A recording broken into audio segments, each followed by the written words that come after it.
Hello friends, welcome back to our channel. Friends, మనం ఈరోజు ఈ వీడియోలో వివిధ న్యూస్ పేపర్లో వచ్చిన కరెంట్ అఫైర్స్ అదేవిధంగా జాబ్ అప్డేట్స్ని వన్ బై వన్ పరిశీలించే ప్రయత్నం అయితే చేద్దాం. మీరు కనుక నా ఛానల్ ఇదే ఫస్ట్ టైం చూస్తున్నట్లయితే తప్పకుండా సబ్స్క్రైబ్ చేసుకోండి. అలాగే వీడియో చూస్తున్న ప్రతి ఒక్కరు వీడియోని ఒక లైక్ చేసి మీ యొక్క సపోర్ట్ అయితే మన ఛానల్కి అందజేయండి. ఫ్రెండ్స్, ఈరోజు ప్రధాన దినపత్రికల్లో వచ్చిన వార్తలు కనుక చూసినట్లయితే మనకు వెలుగు న్యూస్ పేపర్ నుంచి ఆర్పీఎఫ్ సంబంధించిన అప్డేట్ ఇక్కడ చూడవచ్చు. మనకు రైల్వేలో పోలీస్ కొలువులు 4660 పోస్టులకు ఆర్పీఎఫ్ నోటిఫికేషన్ అంటూ దీంట్లో ఒక ఆర్టికల్ అయితే ఇవ్వడం జరిగింది. సో దీంట్లో చూసినట్లయితే నిరుద్యోగులకు రైల్వే గుడ్ న్యూస్ చెప్పింది. రైల్వే ప్రొటెక్షన్ ఫోర్స్ అదేవిధంగా రైల్వే ప్రొటెక్షన్ స్పెషల్ ఫోర్స్ విభాగాల్లో 4660 సబ్ ఇన్స్పెక్టర్ కానిస్టేబుల్ పోస్టుల భర్తీకి నోటిఫికేషన్ విడుదల చేసింది. సో దీంట్లో చూసినట్లయితే మనకు 4660 పోస్టులలో మనకు 4208 కానిస్టేబుల్ పోస్టులు అయితే ఉన్నాయి. అదేవిధంగా ఎస్ఐ చూసుకున్నట్లయితే 452 ఎస్ఐ పోస్టులు అయితే ఉన్నాయి. సో మొన్న మన తెలంగాణలో విడుదల చేసిన కానిస్టేబుల్ జాబ్కి సంబంధించి ఎవరికైనా 1 or 2 మార్క్స్తో మిస్ అయిన వాళ్ళకి అయితే ఇది మంచి అవకాశం అని చెప్పుకోవచ్చు. సో ఆల్మోస్ట్ సేమ్ సిలబస్ ఉంటుంది, ఇంకా అంతకంటే తక్కువ సిలబస్ అని చెప్పుకోవచ్చు. ఎందుకంటే మన స్టేట్ సిలబస్ వీటికి చదవాల్సిన అవసరం అయితే లేదు. కేవలం నేషనల్ టాపిక్స్ అదేవిధంగా అర్థమెటిక్ రీజనింగ్ చూసుకుంటే సరిపోతుంది. సో దీనికి సంబంధించిన అప్లికేషన్ అనేది మనకు ఏప్రిల్ 15 నుంచి అయితే స్టార్ట్ కానుంది. సో ఏప్రిల్ 15 నుంచి అప్లికేషన్ ప్రాసెస్ స్టార్ట్ కాగానే ఒక అప్లికేషన్ ప్రాసెస్ ఏ విధంగా చేయాలో మీకైతే ఒక వీడియోని అయితే తప్పకుండా చేస్తాను. సో దీంట్లో సిలబస్ కనుక చూసినట్టయితే సేమ్ సిలబస్ అండి. దాదాపుగా అర్థమెటిక్ వచ్చేసి మనకు 35 మార్క్స్, అదేవిధంగా మనకు రీజనింగ్ వచ్చేసి 35 మార్క్స్, టోటల్గా అర్థమెటిక్ రీజనింగ్ 70 మార్క్స్ ఉంటాయి. అదేవిధంగా జనరల్ అవేర్నెస్, కరెంట్ అఫైర్స్ కావచ్చు, హిస్టరీ, పాలిటీ, ఎకానమీ, జియోగ్రఫీ ఇలాంటి సబ్జెక్టులకు వచ్చేసి టోటల్గా వీటికి కలిపి మనకు 50 మార్కులకు అయితే క్వశ్చన్స్ ఉంటాయి. సో టోటల్గా 120 మార్క్స్ అయితే మనకి ఎగ్జామ్ ఉంటుంది. నెగిటివ్ మార్కింగ్ అయితే తప్పకుండా ఉంటుంది. 1:3 నెగిటివ్ మార్కింగ్ ఉంటుంది. సో ఈ యొక్క అంశాన్ని కూడా గుర్తుంచుకోండి. సో ఎవరైతే కానిస్టేబుల్ ఎస్ఐకి ప్రిపేర్ అవుతారో వాళ్ళు కూడా దీనికైతే తప్పకుండా అప్లై అయితే చేయండి. సో ఫ్రెండ్స్, నెక్స్ట్ చూసినట్లయితే మనకు టెట్ నుంచి మినహాయింపు ఇవ్వాలంటూ ఇక్కడ ఒక డిమాండ్ చూడవచ్చు. డిటిఎఫ్ రాష్ట్ర ఉపాధ్యక్షుడు వైద్యుల రాజిరెడ్డి. సో విద్యా హక్కు చట్టం 2009 అమలు కన్నా ముందు నియామకమైన టీచర్లకు పదోన్నతులకు సంబంధించి చూసినట్లయితే టెట్ నుంచి మినహాయింపు ఇవ్వాలని వాళ్ళు డిమాండ్ అయితే చేస్తున్నారు. సో ఈ యొక్క చట్టం వచ్చేసి మనకు 2010 ఏప్రిల్ 1 నుంచి అమలులోకి వచ్చింది. సో అంతకుముందు ఎవరైతే ఉద్యోగాలు చేరారో వారికి టెట్ నుంచి మినహాయించాలని వీరికి డిమాండ్ అయితే చేస్తున్నారు. సో దీని విషయంలో మనకు హైకోర్టు తీర్పు అవుతుంది కాబట్టి వీరికి టెట్ అయితే అర్హత తప్పకుండా ఉండాలి. కానీ టీచర్లకు ప్రత్యేకమైన టెట్ అయితే నిర్వహించాలి. హైకోర్టు తీర్పు ఉంది కాబట్టి టీచర్లకు ప్రత్యేకమైన టెట్ నిర్వహించాలనేది ఒక ప్రధానమైన డిమాండ్ అవుతుంది. సో నెక్స్ట్ వచ్చేసి మనకు గ్రూప్ 1 ఉద్యోగాలు ఇప్పిస్తామని 54 మంది నుంచి 4.5 కోట్లు వసూలు చేసినట్టుగా ఇక్కడ చూడవచ్చు. సో దీంట్లో ఒక ఆశ్చర్యకరమైన విషయం ఏంటంటే దీంట్లో ఒక మాజీ అడిషనల్ ఎస్పీ కుటుంబం కూడా ఉన్నట్టుగా దీంట్లో చూడవచ్చు. కొడుకు జాబ్ వస్తుందని డబ్బులు ఇచ్చిన ఆఫీసర్ భార్య మోసపోయాక పిఎస్లో ఫిర్యాదు అంటే ఇక్కడ చూడవచ్చు. సో ఎవరైతే ఈ 4.5 కోట్లు వసూలు చేసిన వారితో పాటు ఈ 54 మందిని కూడా చర్యలు తీసుకోవాలి. ఎందుకంటే వీరు అక్రమ మార్గాల్లో ఉద్యోగాలు పొందాలని చూశారు.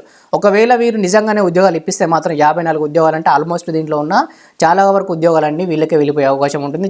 చాలా మందికి అన్యాయం కూడా జరిగే అవకాశం ఉంది. తప్పకుండా ఈ 54 మంది మీద కూడా చర్యలు తీసుకోవాలి. సో మీ యొక్క అభిప్రాయాన్ని కూడా మీరు మీ కింద కామెంట్ రూపంలో అయితే తెలియజేయండి. సో తప్పకుండా నా యొక్క ఒపీనియన్ ప్రకారం ఈ 54 మంది మీద కూడా చర్యలు అయితే తీసుకోవాలి. సో ఎవరికైనా ఇలాంటి వారు తారసపడితే తప్పకుండా మీరు అయితే కంప్లైంట్ చేయండి. ఈ విధంగా మీరు జాబ్స్ పొందినా కూడా ఇవి జీవితకాలం వెంటాడదండి. ఎక్కడో ఒక దగ్గర పేపర్ లీకేజ్ ఇలాంటి విషయాలు కావచ్చు, ఇలాంటి కుంభకోణం బయటకు వచ్చినప్పుడు మళ్ళీ రిటర్న్ బ్యాక్ ఇన్వెస్టిగేషన్ అయితే జరుగుతుంది. ఇలాంటి వాటిని ఎట్టి పరిస్థితుల్లో నమ్మకండి. సో నెక్స్ట్ వచ్చేసి ఇక్కడ కానిస్టేబుల్ కు శాపం అంటూ ఇక్కడ ఒక అప్డేట్ అయితే చూడవచ్చు. జీవో నంబర్ 71 రద్దు చేసిన గత ప్రభుత్వం. జీవో నంబర్ 7 అదేవిధంగా జీవో నంబర్ 8 తీవ్ర అన్యాయం అంటూ ఇక్కడ చూడవచ్చు. జీవో నంబర్ 71 ప్రకారం 10% ట్రాన్స్పోర్ట్ కానిస్టేబుల్కి వచ్చేసి అసిస్టెంట్ మోటార్ వెహికల్ ఇన్స్పెక్టర్ గా పదోన్నతులు ఇచ్చేవారు. సో ఈ యొక్క జీవో నంబర్ 7, 8 తోటి అయితే 5% మందికి అసిస్టెంట్ మోటార్ వెహికల్ ఇన్స్పెక్టర్ గా పదోన్నతులు అయితే ఇచ్చేవారు. సో ఈ కానిస్టేబుల్ కనుక పదోన్నతులు ఇస్తేనే మనకు కానిస్టేబుల్ సంబంధించిన సంఖ్య కూడా పెరిగే అవకాశం ఉంటుంది. ప్రమోషన్ల మీద కొంతమంది వెళ్తేనే ఆ యొక్క ఖాళీలు అనేది మనకు నోటిఫికేషన్ రూపంలో విడుదల చేసే అవకాశం అయితే ఉంటుంది. సో దీంట్లో చూసినట్లయితే డిపార్ట్మెంట్ ప్రమోషన్స్ 10% నుంచి 5% తగ్గింపు. హెడ్ కానిస్టేబుల్కి మాత్రమే AMVI అంటే అసిస్టెంట్ మోటార్ వెహికల్ ఇన్స్పెక్టర్ గా ఛాన్స్.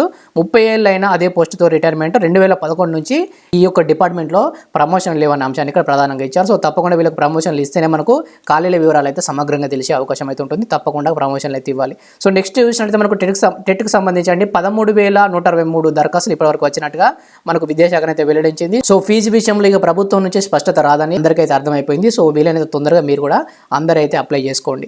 సో నెక్స్ట్ చూసినట్లయితే మనకు కరెంట్ అఫైర్స్ అండి. ఈ కరెంట్ అఫైర్స్లో చూసినట్లయితే మనకు ఫస్ట్ అప్డేట్ వచ్చేసి 44% ఎంపీల మీద క్రిమినల్ కేసులు అవుతున్నాయి. 17వ లోక్సభకు సంబంధించిన అధ్యయనం అయితే ఇది.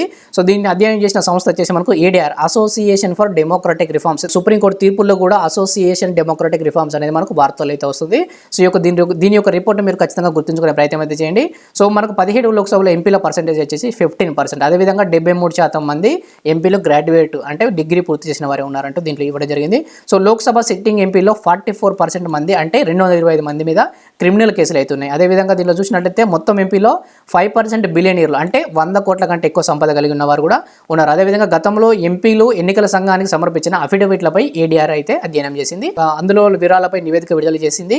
క్రిమినల్ కేసులు నమోదైన ఎంపీలో 29% కేసులు వచ్చేసి హత్య కావచ్చు, హత్యాయత్నం కావచ్చు, మత విద్వేషాలను రెచ్చగొట్టడం, కిడ్నాప్, మహిళలపై నేరాల వంటి తీవ్రమైన ఆరోపణలు అయితే ఎదుర్కొంటున్నారు. 29% మంది తీవ్రమైన నేరారోపణలు ఎదుర్కొంటున్నారు. అదేవిధంగా 28 మంది ఎంపీలపై హత్యాయత్నం కేసులు అయితే ఉన్నాయి. సో దాంట్లో 21 మంది బీజేపీ చెందిన వారే ఉన్నట్టుగా దీంట్లో చూడవచ్చు. అదేవిధంగా ఇక మహిళల నేరాలకు సంబంధించి 16 కేసులు ఉన్నట్టుగా దీంట్లో అయితే ఇవ్వడం జరిగింది.